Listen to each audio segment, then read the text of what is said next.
Hello guys, welcome back to my YouTube channel সম্পর্কে channel তরফ থেকে তোমাদেরকে অনেক অনেক স্বাগত।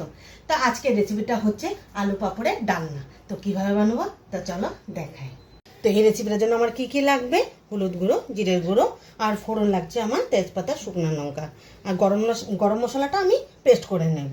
নিয়েছি গোটা জিরা আর কাশ্মীরি লঙ্কার গুঁড়ো, চিনি, লবণ, আর এই টমেটো, কাঁচা লঙ্কা, আদা সবগুলো পেস্ট করব একসাথে। আর নিয়েছি ডুমডুম করে আলু, আর পাঁপড়টাও নিয়েছি। কড়াই বসিয়ে দিয়েছি, তো দিয়ে দেবো রিফাইন্ড তেল। তো প্রথমে আমি পাঁপড়গুলো ভেজে নেব। তেলটা গরম হয়ে গেছে, এক এক করে পাঁপড়গুলো ভেজে নিই।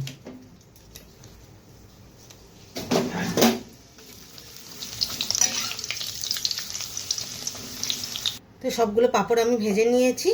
তো চলো এখন বানাই। এই একই তেলে আমি ফোড়ন দিয়ে দিব শুকনো লঙ্কা, গোটা জিরা আর তেজপাতা। ফোড়নটা হয়ে গেছে, তো আলুগুলো ছেড়ে দেব।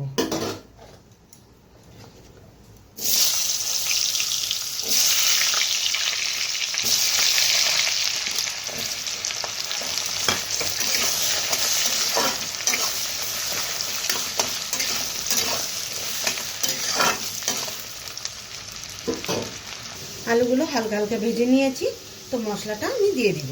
পেস্ট করে রেখেছি কাঁচা লঙ্কা, আদা, টমেটো আর জিরের গুঁড়ো দিয়ে দিলাম।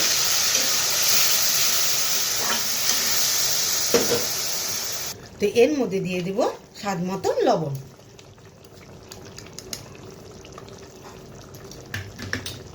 দিয়ে দেব চিনি, হলুদ গুঁড়ো,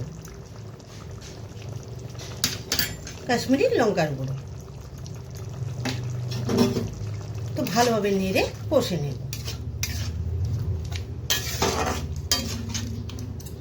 তো মশলাটা আমার কষে গেছে, তো পরিমাণ মতো জল দিয়ে দেব।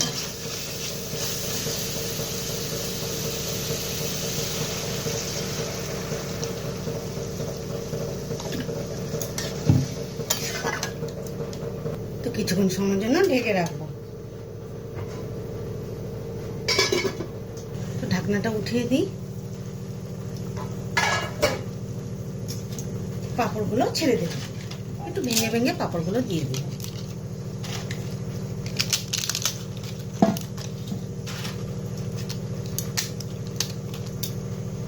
তো সব পাঁপড়গুলো দিয়ে দিয়েছি। তো এখন ঘি দিয়ে নামিয়ে নেব। আলু পাঁপড়ের ডালনাটা হয়ে গেছে।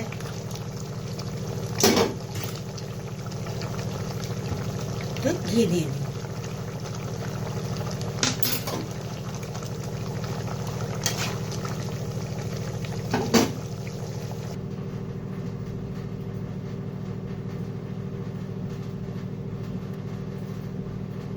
এই রেসিপিটা কেমন লেগেছে অবশ্যই কমেন্টে জানাবেন, আর লাইক, শেয়ার এন্ড সাবস্ক্রাইব করতে একদম ভুলবে না।